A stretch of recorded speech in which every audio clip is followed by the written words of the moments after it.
오늘은 욥기 강해가 벌써 20번째입니다. 횟수로는 2년 됐어요. 시간이 정말 참으로 빠르다라는 생각이 듭니다. 이 긴 시간 동안 우리들은 여러 다양한 주제들을, 내용들을 다루었습니다. 크게 5가지로 정리할 수 있습니다.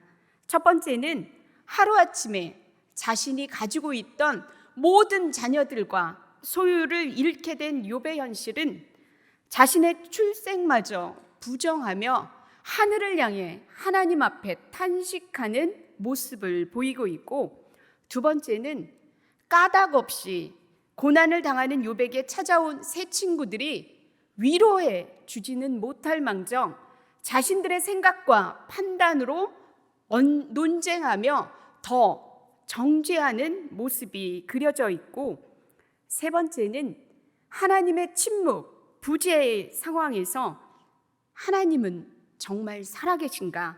왜 침묵하시는가? 의인이 왜 고난을 받아야 하는가?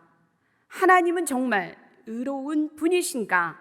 라는 질문을 하나님께 쏟아내는 모습을 그리고 있고, 마지막 네 번째는 하나님의 침묵 앞에서 몸부림치며 울부짖지만 대답이 없으신 하나님께 향하여 잠잠히 기다리는 욥의 모습이 그려졌고, 마지막 5번째는 38장부터 반전의 하나님, 부재의 상황이 아닌 임재의 하나님이 새롭게 나타나게 되고, 욥은 비로소 새로운 믿음을, 신앙을 고백하는 그림으로 그려져 있습니다.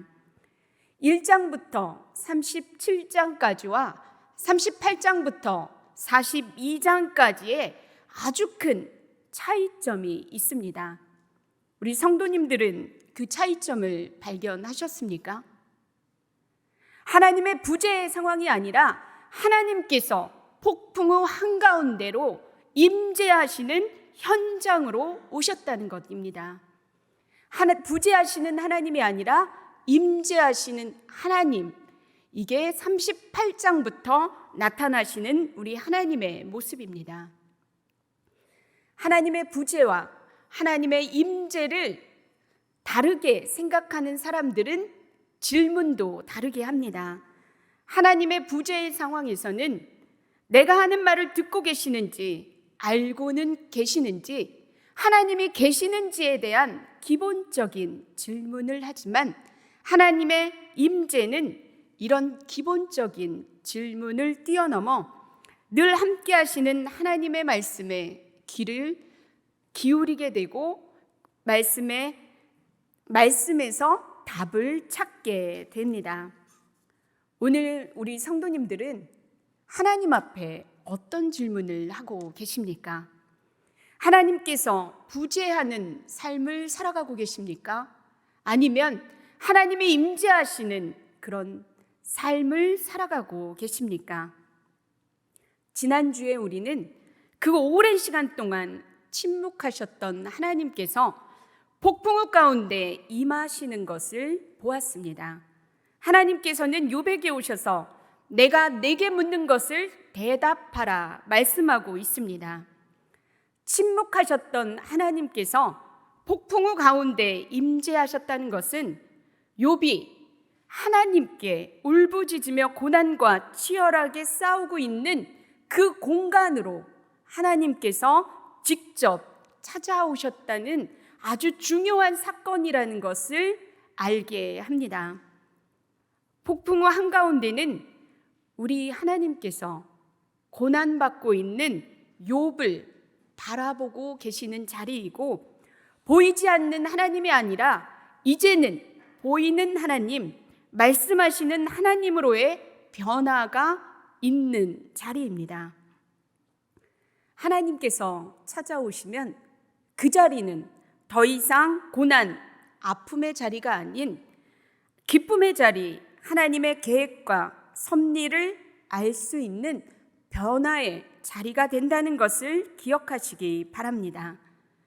우리가 살고 있는 삶의 현장이 기쁨의 자리, 하나님의 섭리를 발견할 수 있는 자리가 되기 위해서는 우리가 해야 할 것이 있습니다. 그것은 기도를 쉬지 않는 것입니다. 우리가 기도를 쉬지 않을 때 하나님께서는 하나님의 일을 하시고 우리 삶에 변화가 일어납니다. 혹시 이 자리에 계신 분 중에서 오랫동안 기도했는데 기도한 것이 응답되지 않아서 낭망하고 있는 분 있으십니까? 부재 상황으로 낙심하고 있는 분 계십니까? 우리에게 주신 그 기도의 무기를 사용하시기 바랍니다. 구하고 찾고 문을 두드리시기 바랍니다. 그 두드림이 반드시 부재하시는 하나님이 아니라 임재하시는 하나님으로 나타날 것이고 우리의 기도 제목 가운데 응답하시는 하나님으로 말씀하실 것입니다. 2024년도에는 우리를 떠나지 않으시고 우리와 늘 함께 하시는 하나님에 대한 기대감, 소망함을 가지고 살아가시기 바랍니다. 오늘 이 말씀을 볼 때에도 하나님께서 우리에게 무슨 말씀을 하시는지 기대하며 보게 되길 바랍니다. 폭풍우 가운데서 임재하신 하나님께서 그동안 수없이 많은 질문을 했던 욥에게 정확한 대답을 해주시면 좋겠는데 하나님께서는 욥에게 거꾸로 이렇게 말씀하십니다. 무지한 말로 생각을 어둡게 하는 자가 누구냐? 너는 대장부처럼 허리를 묶고 내가 내게 묻는 것을 대답하라 하고 말씀하고 있습니다. 2절에서 하나님께서 나타나셔서 처음 하신 말씀이 지혜롭지 못한 욥을 질타하는 내용이었습니다. 왜 그러셨습니까?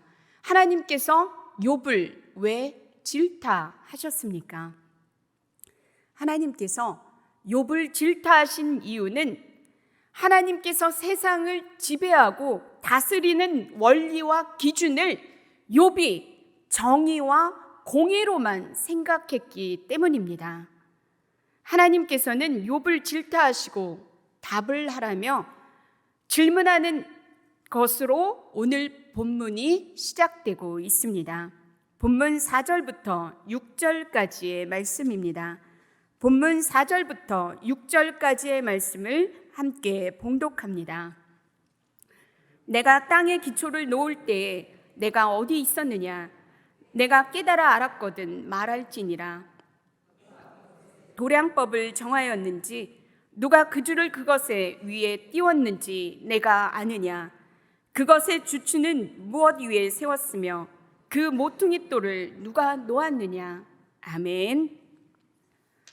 땅에 기초를 놓을 때 욥 너는 어디에 있었느냐?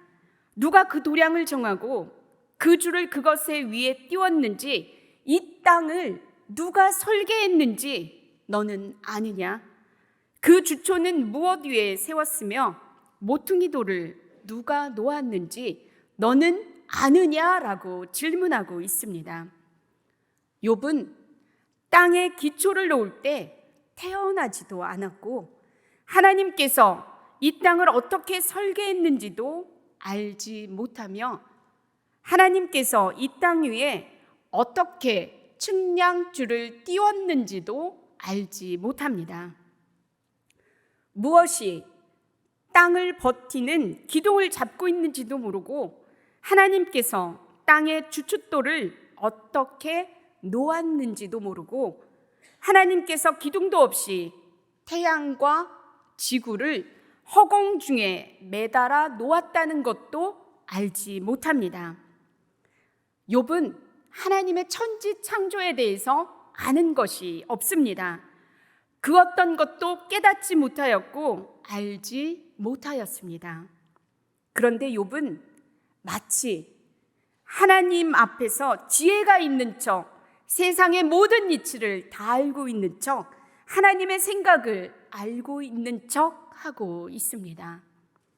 어쩌면 욥과 같이 뭐뭐 하는 척, 척척하는 게 우리의 모습일지도 모르겠습니다. 내가 어디에 있었느냐, 누가 설계했는지 너는 아느냐라는 질문에 정직하게 우리들은 직면해야 합니다. 하나님의 첫 번째 질문입니다. 4절을 세번역은 이렇게 기록합니다. 내가 땅에 기초를 놓을 때 내가 거기에 있기라도 하였느냐. 하나님께서는 욥에게 이 질문에 대해 대답을 원하신 것은 아니었습니다. 하나님께서는 누구보다 창조 때에 욥이 없었다는 것을 알고 계시기 때문입니다. 욥은 만물을 창조하신 하나님의 그 신비한 능력을 알 길이 없습니다. 그런데 욥은 자신이 알 수 없는 일이 있음에도 불구하고 마치 자신의 인생에서 일어나는 모든 일을 다 알고 있다는 것처럼 말합니다. 하나님께서 욥의 인생을 다스리고 있다는 것을 깨닫지 못하여 또한 하나님을 오해하기도 합니다.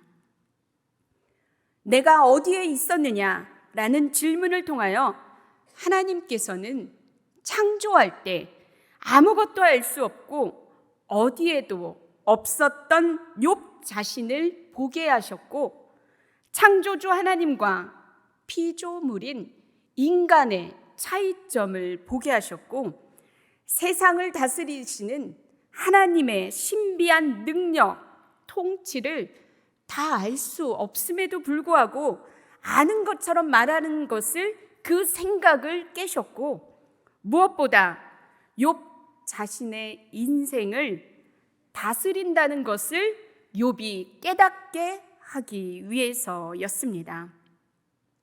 욥에게 땅에 기초를 놓을 때에 내가 어디 있었느냐라는 질문을 하셨던 것처럼 오늘 하나님께서 나에게도 너는 어디에 있었느냐라고 질문하신다면 어떤 대답을 하시겠습니까?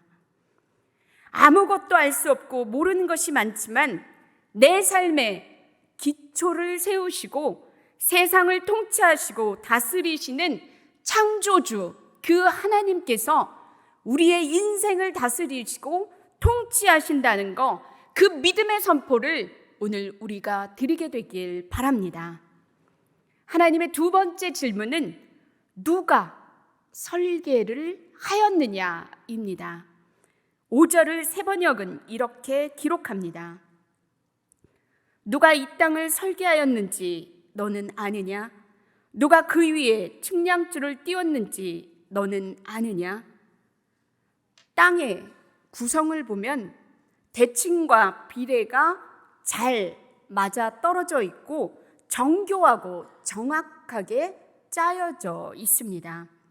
하나님께서는 그 수치를 재고 측량줄을 누가 띄웠는지를 질문하고 있습니다.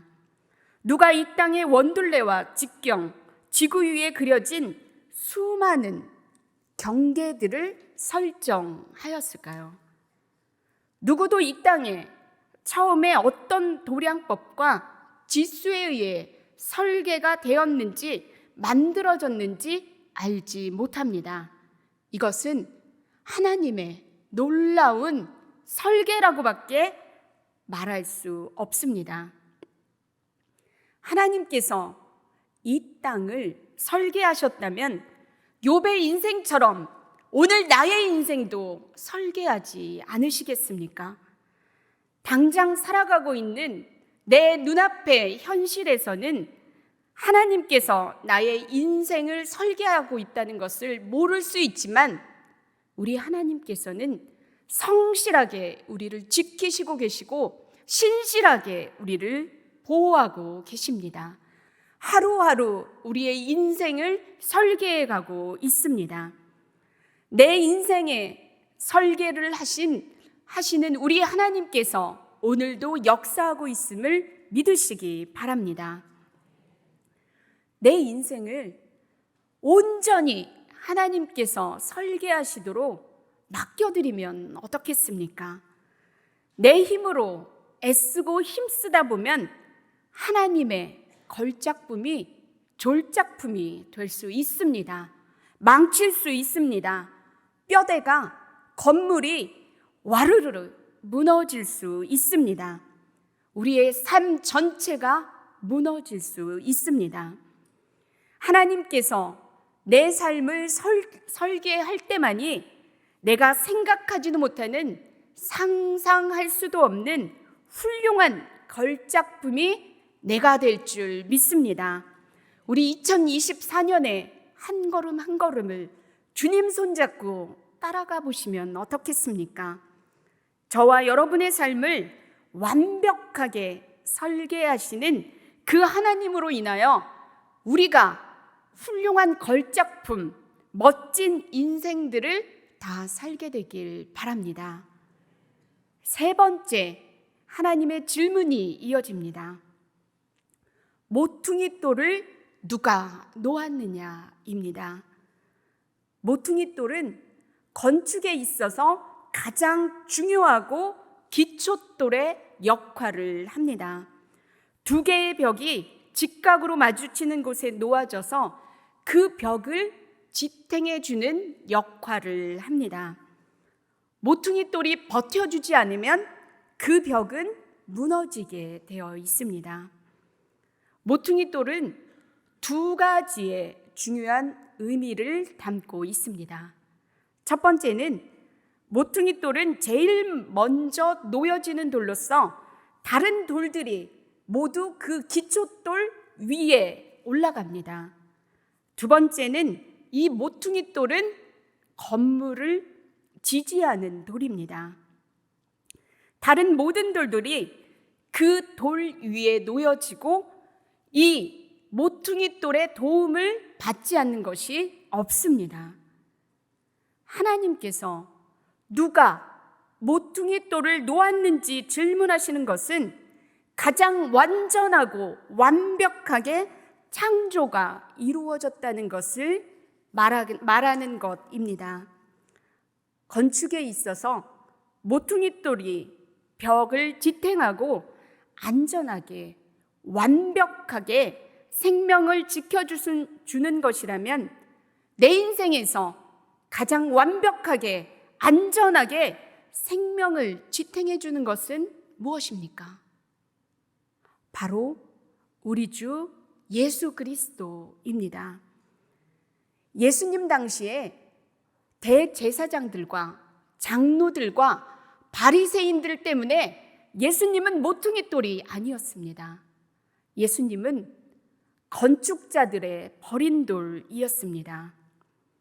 버림받은, 건축자들의 버림받은 돌이었던 예수 그리스도를 모퉁이 돌이 되게 하셨습니다. 이것은 하나님의 기가 막힌 작품입니다. 가장 위대한 건축자이신 하나님께서 구원의 역사를 쓰시기 위하여 버려진 돌을 모퉁이의 머릿돌이 되게 하셨습니다. 오늘 모퉁이 돌을 누가 놓았느냐라는 질문을 나에게 하나님께서 하신다면 무엇이라 대답하시겠습니까? 가장 바닥에 놓여진 다른 돌들이 그 위로 올려져 건물을 지지하는 기초돌의 역할을 하는 것처럼 우리 주 예수 그리스도의 생명을 얻은 나는 가장 완벽하고 안전하게 구원의 생명을 얻었고, 예수님께서 늘 내가 바로 설 수 있도록 지탱해 줄 수 있도록 함께 하시는 분이라는 거 잊지 않으시길 바랍니다. 우리의 모퉁이의 머릿돌이 되신 예수 그리스도를 구원주로 붙들고 완벽한 생명을 누리며 살아가는 신안의 모든 성도님들 되시기 바랍니다. 사랑하는 성도 여러분, 나는 내 인생을 향한 하나님의 모래보다 많은 수를 헤아리지도 알지도 못합니다. 나는 내가 조금 아는 것을 가지고 다 아는 것처럼 행동하며 살아가기도 합니다. 세상을 다스리고 통치하시는 하나님께서 나의 인생을 설계하고 있다는 것도 모를 때가 너무나 많습니다. 그래서 내 인생은 내가 알아서 할게요, 하나님 여기까지요 하며 하나님을 제한하기도 합니다. 하나님께서 우리의 삶을 설계하지 못하도록 벽을 치기도 합니다. 모퉁이돌 대신 예수 그리스도만이 기초돌로 나를 흔들리지 않게 살아가게 하고 나에게 생명을 주는 것임을 잊지 않고 예수 그리스도를 온전히 꽉 붙드시기 바랍니다. 건축자들의 버린 돌이었던 예수 그리스도를 모퉁이의 머릿돌로 바꾸신 하나님의 손길이 우리와 함께하고 있음을 믿으시기 바랍니다. 우리 신안의 모든 성도님들이 하나님의 보이지 않는 손길 안에 모퉁이돌, 머릿돌이 되신 예수 그리스도 붙잡으며 살아가게 되길 바랍니다. 마지막 네 번째, 하나님의 질문이 이어집니다. 내가 아느냐입니다. 하나님께서 오늘 사랑하는 누구누구야, 내가 아니? 라고 질문하십니다. 나에겐 내가 알 수 없는 깊고 크고 넓은 신비의 영역이 있다는 것을 내가 아니? 내가 내 지식으로 도저히 알 수 없는 지혜, 모래보다 많은 수를 갖고 있다는 것을 너는 아니? 내가 너를 얼마나 사랑하고 있는지, 내가 아파하는 모든 것까지 내가 보고 있다는 것을 너는 아니? 내가 골방에서 홀로 눈물을 흘릴 때 나도 함께 울고 있다는 것을 내가 아니? 내가 기쁜 일이 있을 때 내가 얼마나 기뻤는지 너와 늘 함께하고 있다는 것을 너는 아니? 내가 나에게 마음의 문을 열어주기를 두드리며 기다리고 있는 것을 너는 아니? 내가 나에게 내 마음을 쏟아놓기를, 기도하기를 내가 얼마나 기다리는지 너는 아니? 나는 너를 한 번도 떠난 적이 없었고 항상 너는 나에게 최고란다. 그것을 너는 아니? 하나님의 이 애타는 마음이 느껴지십니까? 하나님의 마음을 느끼시기 바랍니다. 오늘 예배 가운데 하나님께서 다시 한번 내가 아니? 라고 질문했을 때 이렇게 고백하시기 바랍니다. 하나님, 제가 다른 것은 몰라도 하나님께서 나의 아빠 아버지 되심을 압니다. 하나님께서 나와 늘 함께 하시는 것을 압니다. 예수 그리스도께서 나를 위하여 십자가에 돌아가셨다는 것을 내가 압니다. 그래서 예수 그리스도께서 구원자가 되심을 압니다. 성령 하나님께서 나를 깨닫게 하시고 나의 앞길을 매일매일 인도하고 있다는 것을 내가 압니다. 라고 고백하는 한 분 한 분 되기를 바랍니다. 그리고 삼위일체 하나님께 우리도 박수를 보내드렸으면 좋겠습니다. 훌륭하십니다. 고맙습니다. 라며 하나님께 박수 보내드리는 우리 성도님들이 되시기를 간절히 바랍니다.